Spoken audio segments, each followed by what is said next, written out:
Welcome back into Talking Fitchburg. Joining me this morning is one of our project engineers from the city of Fitchburg. You betcha. It's Gus. He's back. He didn't get enough the first time or the second time. Now he's back for a third time. I've been keeping track because it's very important to me of how many times you're on this show. Another notch in your belt. Exactly. Gus, how you doing? Excellent. I'm doing great. Fantastic. Well, we got you on here not to talk about how many times you've been on the show, but to talk about the 2019 street and park improvements. Public information meeting coming up here. Yes, next week, and it'll be on Thursday, the 31st, at the library, and it'll be from 6 to 8 p.m.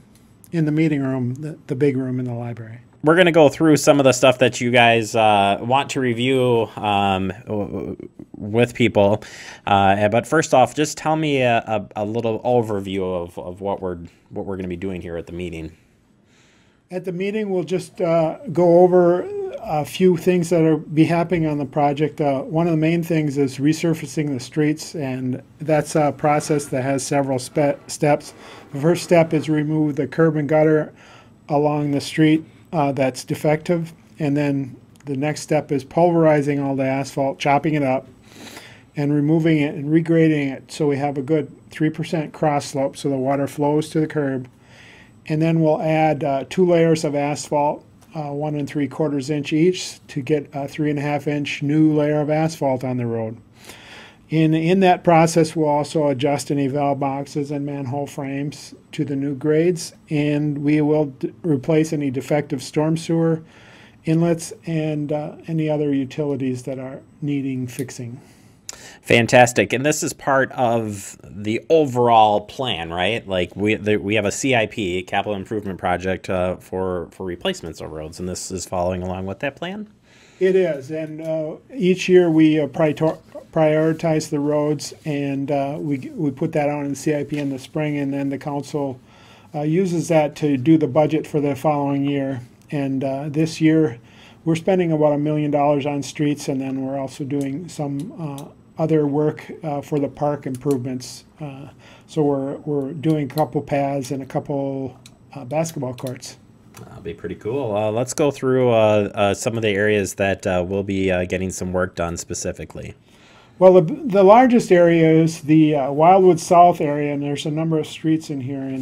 And for anybody that wants to go online, there is a handout in our website on the Public Works with our engineering and construction section. You'll be able to see this map, but it's a lot of the streets in the Wildwood area will be Tudor, Norwich, Modern Air, and Stanbrook, and a little bit of Osmondson Road. And then just not too far from there, we'll do Penwall Street, Penwall Circle, and Placid. Then finally, there's one other street to fill out the suite of urban streets, and that's Ryland Street. And that's all the urban streets, the urban areas. And then moving south into the rural part of Fitchburg, we'll finish off Wayland Road that we started last year, and we'll add shoulders on that from Muchler to Seminole Highway where we left off last year. And we'll also replace a box culvert that's a 4-foot by 8-foot box culvert that's defective, and it's starting to crumble, so we'll have to replace that. That was kind of, we stopped short of that last year because of unforeseen difficulties there. And then finally we'll add some shoulders across from where we added them on the 2015 project at the top of the hill on Wayland Road, just to the west of Fish Hatchery Road up the hill. And we'll also redo the pavement on Concord Drive just off of Fish Hatchery Road. Just a few projects.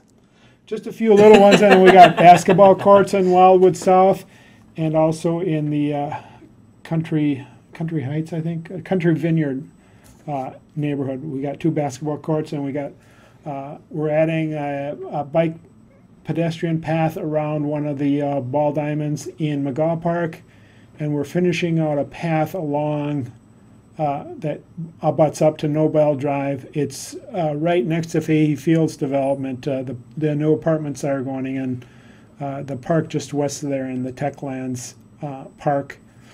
And then we're also redoing the path along Seminole Highway that runs from about along Schumann, both sides of Schumann. And then finally, we're fixing a little bit of path in Persimmons that with the Prairie Stoner neighborhood, when that development went in, it kind of created a problem of drainage, and we're going to fix that path on Persimmons, just off Persimmons. Wow. You guys are going to be busy. Well, you give us the money, we'll build stuff. That's our motto. I gotta get that on a T-shirt, I think. Let's talk about timeline here. How's this all work? Well, it's really set up in the contract, and we're still working on that. But generally, the contract will go from May till October, although not everything will happen all at once. And we have limitations in the contract to make sure that each individual street is not open for more than a couple weeks. So they'll go in and replace that curb and gutter, and that'll take about a week per street.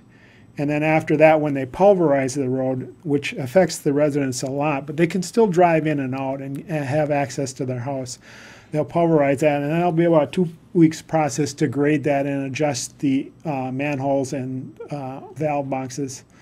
So each individual street can be about 3 to 4 weeks, and they do them in groups of bunches of three to four streets per bunch. So we'll have perhaps 4 groups of paving in the streets. It's quite a large project this year, so we'll do that, and then also the paths will take that. So I can envision if we get this contract out in time, it all depends upon the approval process and how we go through get it through the council. But if everything's approved on time in April, we could start as early as May, and if the contractor is willing, they may start right away, and they could be done by the end of July.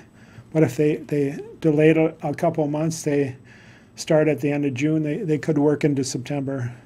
Wow. We try to encourage them to get through in September so that we have time to get our financial numbers all together, because our financial people like to get that in before the end of the year. Don't upset those financial people. I've learned the hard way. Yep, you heard it right here.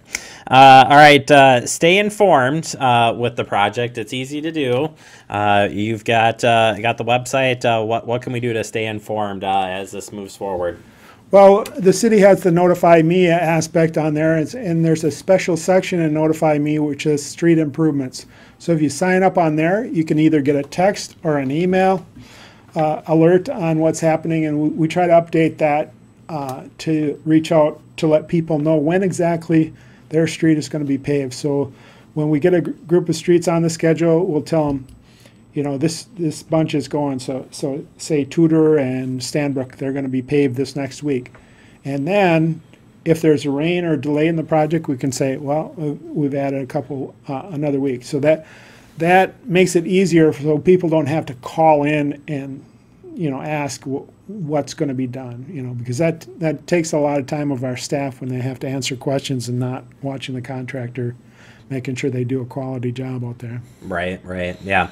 You gotta. There's a lot of factors in this, as always, weather being one of those. So I think the best way, as Gus mentioned, is to get signed up so you are informed of what's happening on the project. But just want to remind you again that the project information meeting, will be held January 31st, open house style meeting with a presentation at the Fitchburg Public Library. Again, come down, say hi to Gus, say you saw him on Talking Fitchburg, and he'll answer every question you ever wanted to know to this project. Maybe he'll know other things. I don't know.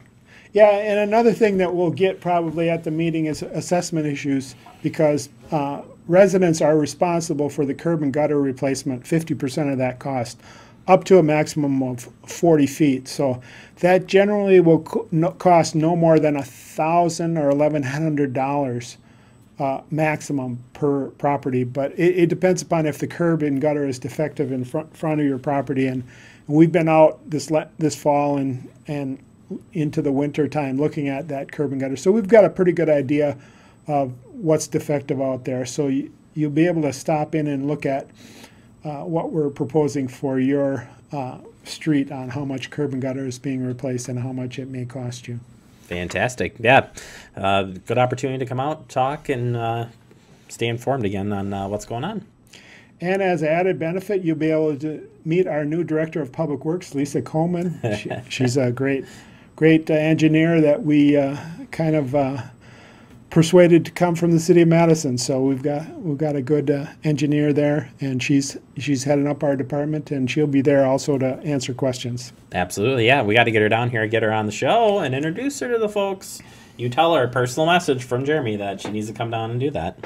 She's really busy taking on a bunch of issues, and that's why she's delegated that to me. She's got good people supporting her, and also our technician will be there, Zach Tripetowski, and he'll be able to answer on-the-ground questions. He'll be our inspector out in the field, so you get a chance to meet him before you actually see him out there helping direct the contractors out in the field. Awesome. All right. Well, thank you so much for taking the time. Good luck with the project, and pass on any notes to us. We'll be happy to share them as the project goes forward. We'll do that, Jeremy. Thanks a lot. All right. There you go. That's Gus. Love to have him on the show. We'll get him back, I'm sure. And I'll tell him that he's been on 4 times after that. I pick on him. He's a good guy.